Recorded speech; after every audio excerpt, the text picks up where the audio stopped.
It's not how you start, it's how you finish. Just ask the Lakers. Good Monday morning, everybody. Thanks for starting your week with us. This is Undisputed. I'm Jen Hale. That's Skip Bayless and Shannon Sharp. Hi, guys. How are we? Good morning, Jen. Good morning. Greatest opening playoff weekend ever. Wildest, craziest finishes. Russell Westbrook?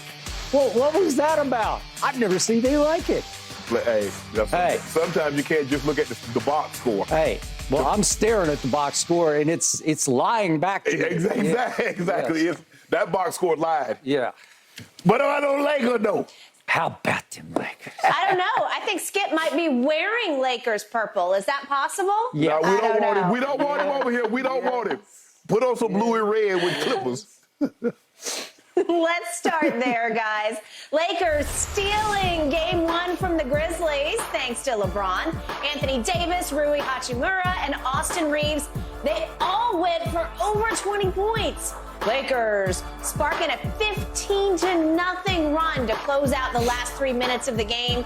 Your final score, 128-112. Shannon, on a scale of 1 to 10, how impressive was this Lakers victory?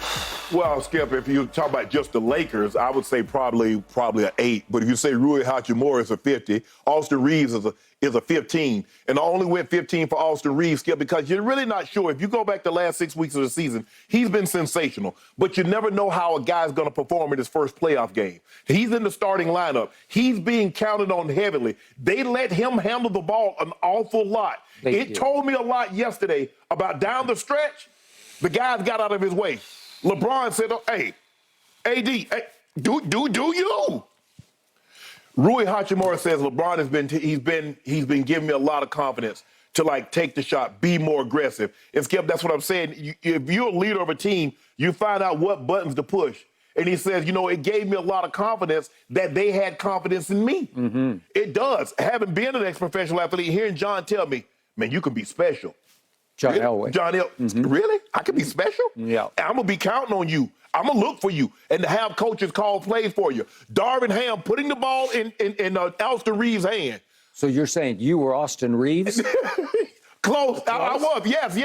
I was drafted a late round draft pick. Yep. When I came out in 90, they had 12 rounds. I was a 7th round draft pick. And Austin Reeves was not drafted at all. But Skip, he worked his way into the lineup, coming out playing well. And it's like, hold on. I wonder if we give this guy more minutes, what could he do with him? They gave him more minutes, and now he's in the starting lineup. That's the 12th game he started. Rui Hachimura, Skip, he was big yesterday for the Lakers because when Memphis started to make their run in the fourth quarter, he answered every three-point shot, every big shot they made, he had an answer. He was, I was like, and I went, they was talking during the telecast on Sports, they were saying, Jeff Van Gundy said, oh, I want Rui Hachimura to take that shot. Okay, Rui said, I'll take it. Since you want me to take it, I'm going to take it. Skip, he missed one shot in the second half. He was 11 of 14. Rui did that? Yes, he did. I mean, D'Angelo Russell was 1 point away from having 5 guys with 20. Skip, this was very impressive for the Lakers. LeBron doesn't normally fare well in game ones, especially on the road. And if you look at it, you're like, well, dang, LeBron. But they didn't need his services yesterday. They did not. It was Rui Hachimura and it was Austin Reeves. But what I love most about the Lakers, Skip, is that they got it at the defensive end. Anthony Davis from the word go. Yep. Everything will be challenged. Mm-hmm. LeBron James says everything will be challenged. Yep. Nothing easy, nothing cheap, nothing deep. And they came to play yesterday. That's the type of performance. And the thing that I know about this Lakers team having LeBron James as your leader and Anthony Davis, who's been there before, it's not the first to 1. It's the first to 4. And we got 1. Let's be greedy. Don't be satisfied. Yep. Be greedy. Somebody treating you for a meal, they got a lot of money. Don't you just order, you know what, no, get the Kobe. Get the lobster, 4 pounds of it. As a matter of fact, get the tower. At Mastro, they got that tower, that seafood tower. Skip. I know it. They come to that. I know it well. Get it. That's what Lakers gonna do. We gonna get that seafood tower on Wednesday. 0-2. Whew. Grizz, you're down, about to be down. Well, 0-2. if it's 0-2, is it going to be 0-4? Well, I mean, we don't want to that anything. We might get that greedy. We might get that greedy. But that was Austin Reaves, Skip.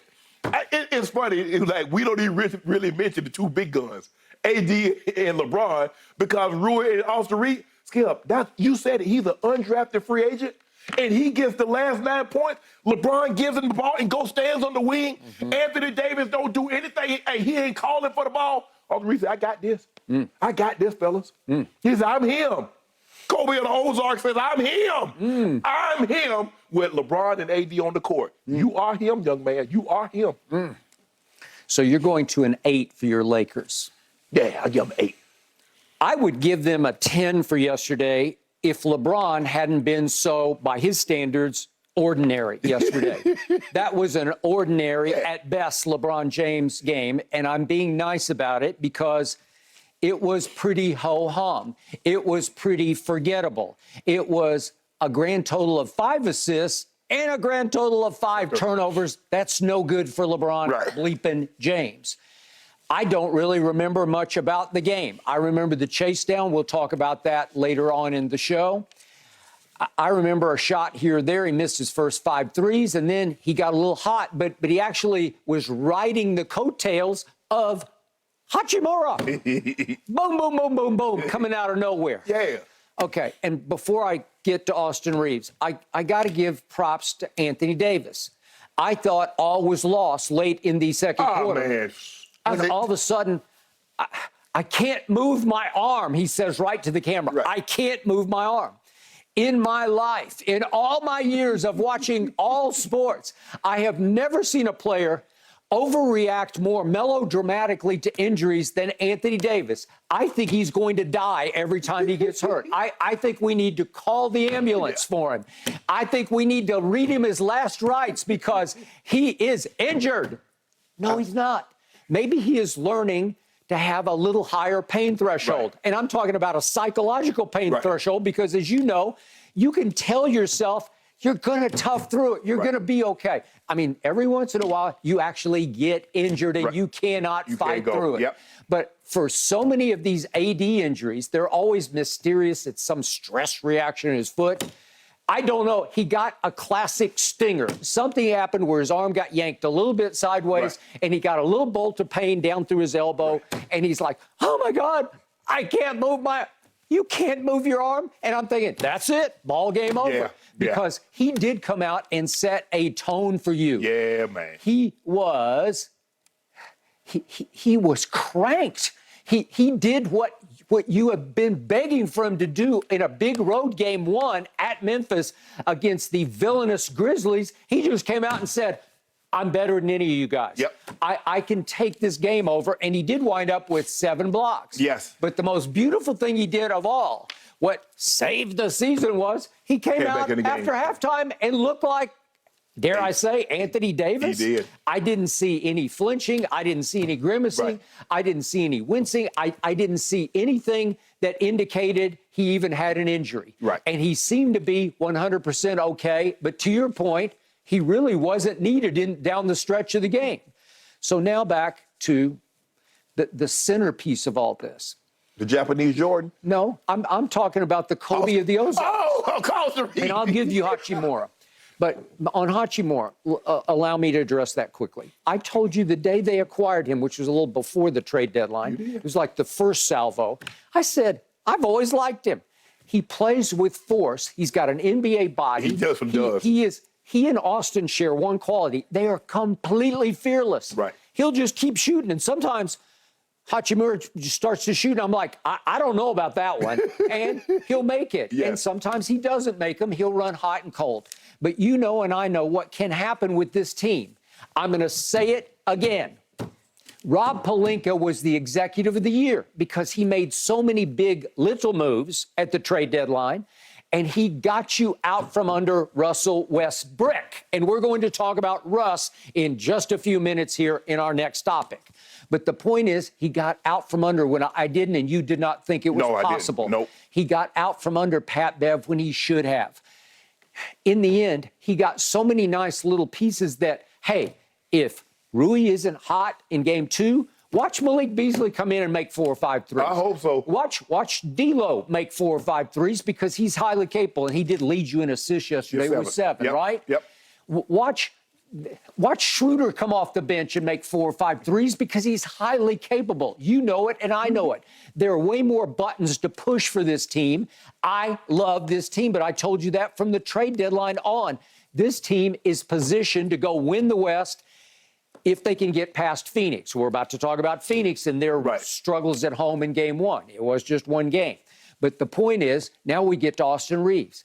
Dare I bring this up, is right before your eyes, Austin Reaves turning into, dare I say this word, a star? Yeah. Is it possible he's a star? Yeah. Like, it's possible. Yeah. We're seeing enough sample size now. He's played 29 games since that trade deadline. He started 12 of those games. That's all since March 22nd. So I'm just going to throw some stats out for you real quick. I watched this kid a whole lot at the University of Oklahoma. He stayed all 4 years. Isn't that usually a red flag? Yes. You're just not that good. Right. You didn't come out after your junior year, and you waited all through your senior year, and you weren't drafted. It's all you need to know. You can't make it in this league because it's not like football. You see more undrafted free agents than football come out of nowhere, and you say, oh, absolutely. Oh my God, Tony Romo can really, he's a star. Right. It just doesn't happen in this league very often. Right. Well, I look at his Oklahoma stats, and I kept telling you, he's just not that good because here are Oklahoma stats. For 2 years at Oklahoma, he averaged 16, 5 rebounds, and 4 assists. Not exactly NBA kind of numbers, right? Those are not lottery pick numbers. They're not lottery numbers. He shot 41% from the floor. Not good enough. He shot 28% from 3. Out of here. Right. Can't make it. You got to at least be able to shoot threes, but he could make his free throws, 86%. Okay, so what do I see so far? In the 29 games he's played since the trade deadline, and he missed, LeBron missed that month, so he really got to rise and shine. Yeah, he got the ball a lot. He's shooting 57% from the floor, 45% from 3, and 85 from the free throw line like he did in college. But the first 2 numbers are off the charts. You couldn't see it. I kept telling you, I watched him at Oklahoma. He didn't show any of this. Right. Have you ever seen a player improve more from college to NBA? No, but Skip, if you watched him when he played, you knew if he got more minutes, had an opportunity, he needs the ball. So LeBron going out was a blessing in disguise for the Lakers, although they probably didn't see it at the time, because it gave Austin Reaves an opportunity to develop even more because he was going to have the ball and they was going to be